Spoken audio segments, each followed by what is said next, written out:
Shalom, all praises to Yahweh, Bashem Yahushua, and double honors to the apostles and the elders, great millstone, Bashem Rakah Kadash. My name is Yakalba from Plaintables Camp of Philly. This lesson is on our bodies are going to be changed. We're going to get to superhuman bodies. All right.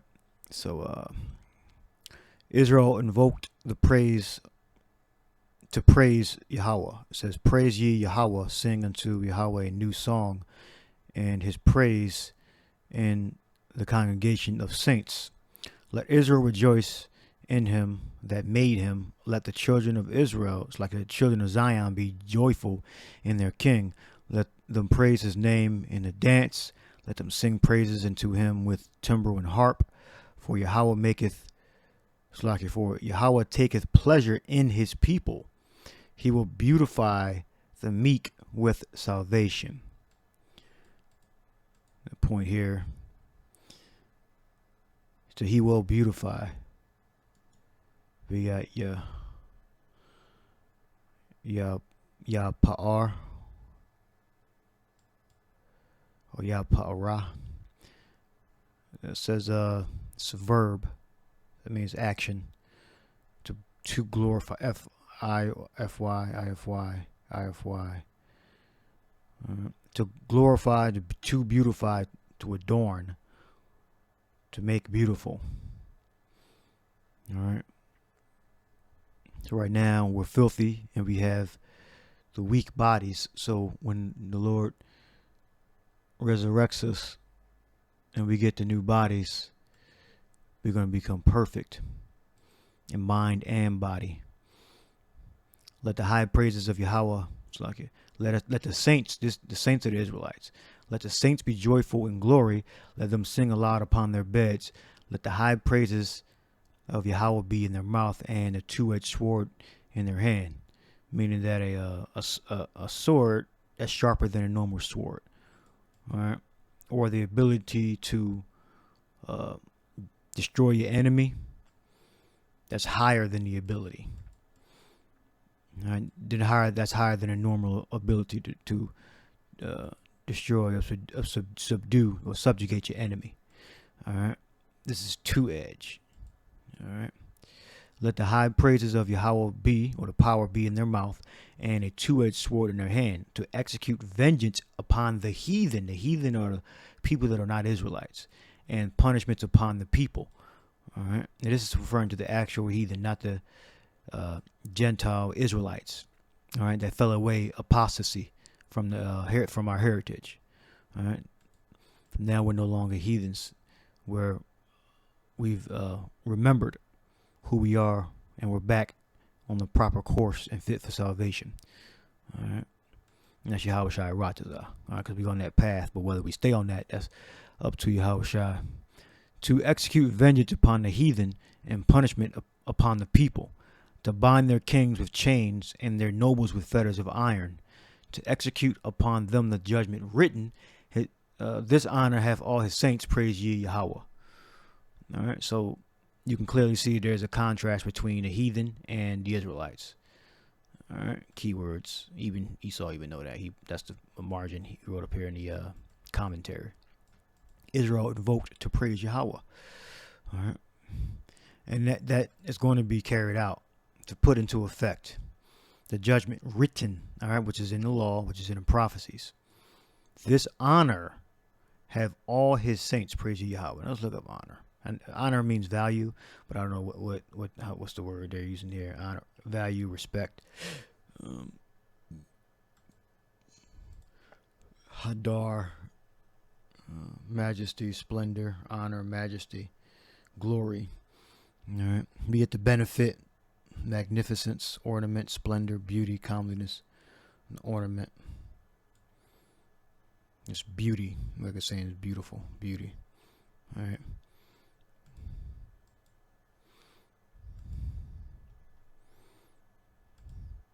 To execute upon them the judgment written, this honor have all his saints, praise ye Yahweh.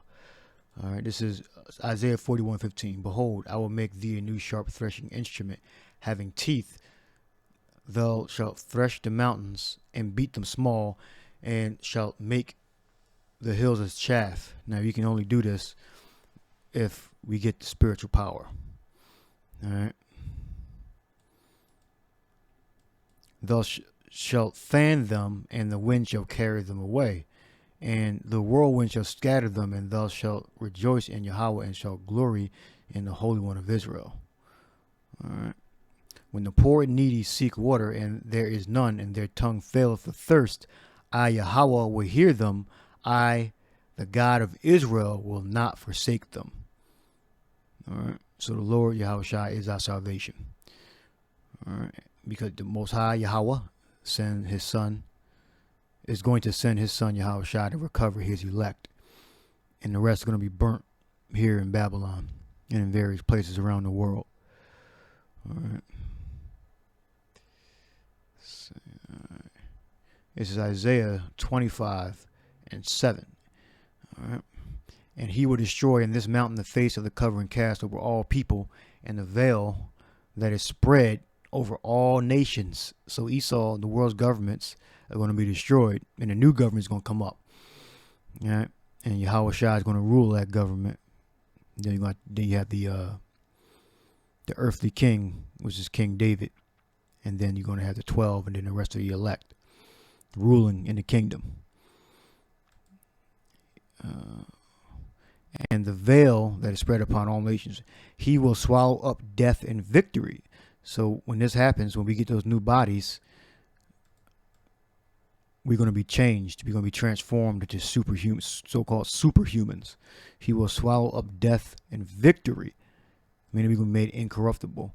And Yahweh, it's like in the Lord, Yahweh will wipe away all tears from off all faces. This is referring to the Israelites, all right? Because the heathen, which we just read, are going to get whipped, going to get beat with that two-edged sword, which is not a normal sword. It's a more powerful sword, which is going to be spiritual power, total supremacy over the whole planet. That's a sword that Esau and the other nations are going to get slaughtered with. Right? Because the sword that Esau got is strong in being carnal, but our sword is going to be spiritual. Right? And that completely trumps the carnal sword. And the rebuke of his people shall he take away from off all the earth. All right, so that's the contrast. All right, because right now we're shamed. We're put to disapproval. All right. Of his people shall he take away from off all the earth. So that proves that the biblical Israelites are basically looked at as the scum of the earth and are the last right now, and the lowest people on the earth. All right. And the rebuke of his people shall he take away from off all the earth, for Yahweh hath spoken it. So this did not come to pass yet. All right. And it shall be in that day, lo, this is our power. We have waited for him. The second coming of Yahweh Shai, or the Messiah. And he will save us. This is Yahweh. We have waited for him, because Yahweh, the Father, is going to send his son, his only begotten son, which means one. It's monogenes, I believe, in the Greek. Because Yahweh Shai created us, but the Most High, the Father, created Yahweh Shai. So we have waited for him. We will be glad and rejoice in his salvation. All right. So we're gonna get those new bodies. They have to swallow it up. Perfection. No pain. No tiredness. No wanting for anything. Perfect body. Perfect hair, perfect skin, perfect eyes. This is Revelation 21:2. And I, John, new heaven and new earth. I'm talking from 1. And I saw a new heaven and new earth, for the first heaven and the first earth were passed away, and there was no more sea. And I, John, saw the holy city, New Jerusalem, coming down from the power out of heaven, prepared as a bride adorned for her husband. Because wickedness, democracy, all the laws that Esau says are good and proper, are not going to inherit. They're not going to be inherited they're not going to go into the kingdom of heaven. That's how you know that those are not the people.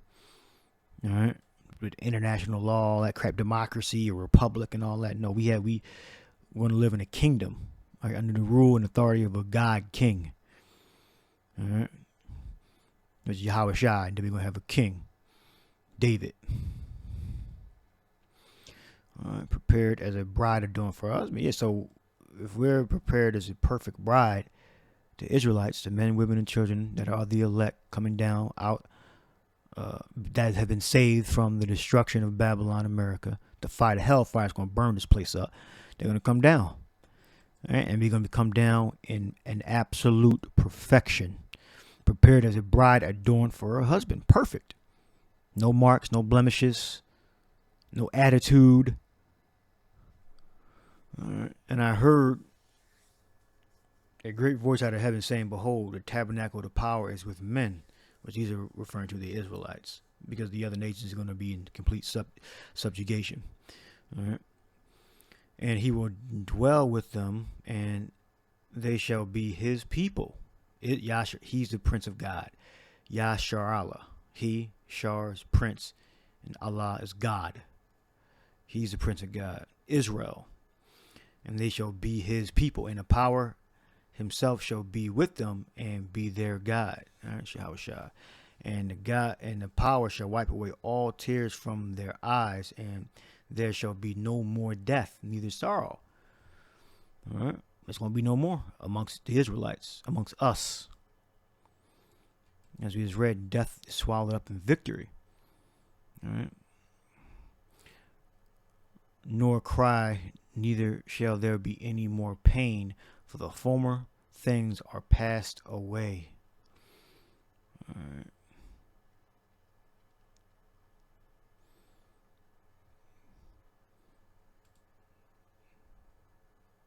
Let me just get Revelation 2:26 very quickly. It says that Revelation 2:26, and he overcame him by the blood, and he, wrong scripture, and he that overcometh and keepeth my works unto the end, to him will I give power over the nations, and he shall rule them with a rod of iron.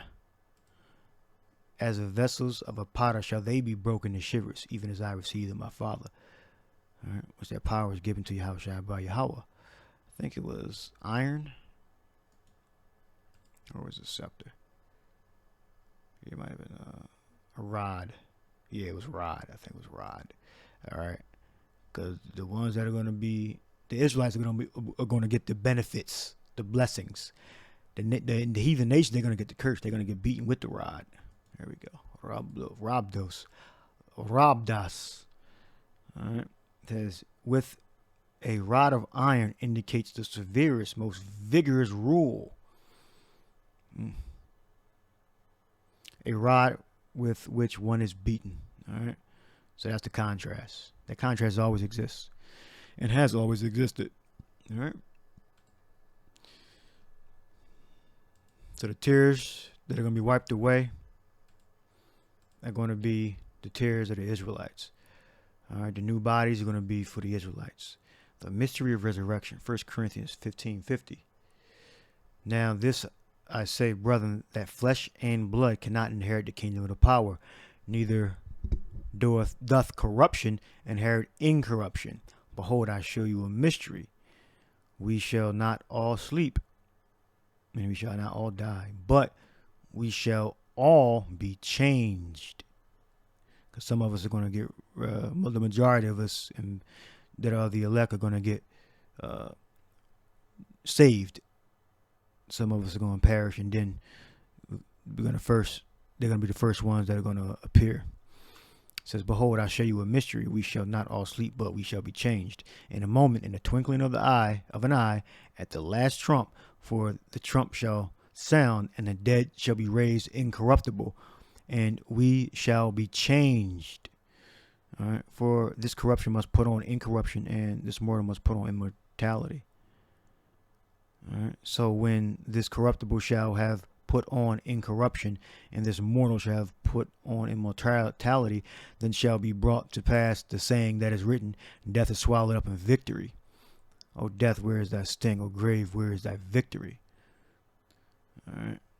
And because we're going to have the laws in our inward parts. So we're never going to go off again. So we got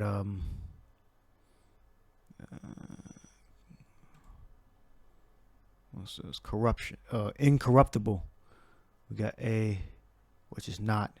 We got thartos, athartos means not corruptible, incorrupt, not liable to corruption or decay, imperishable, enduring forever. All right.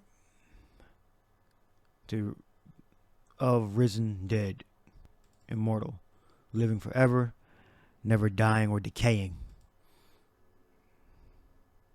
And the last word I have is alasso, which is changed, or change, to exchange, to change, to exchange one thing for another, to transform.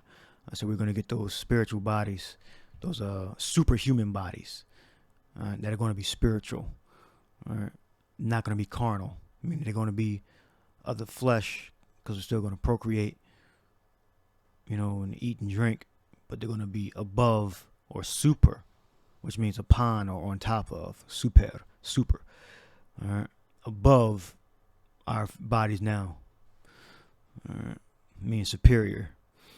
All right, to make different, to change, to transform. All right, our mind and body, because the law is going to be written in our inward parts. All right, so we're going to get those new bodies when the Lord resurrects our bodies in those chariots. All right, so I hope this lesson was edifying. To the next lesson, Shalom.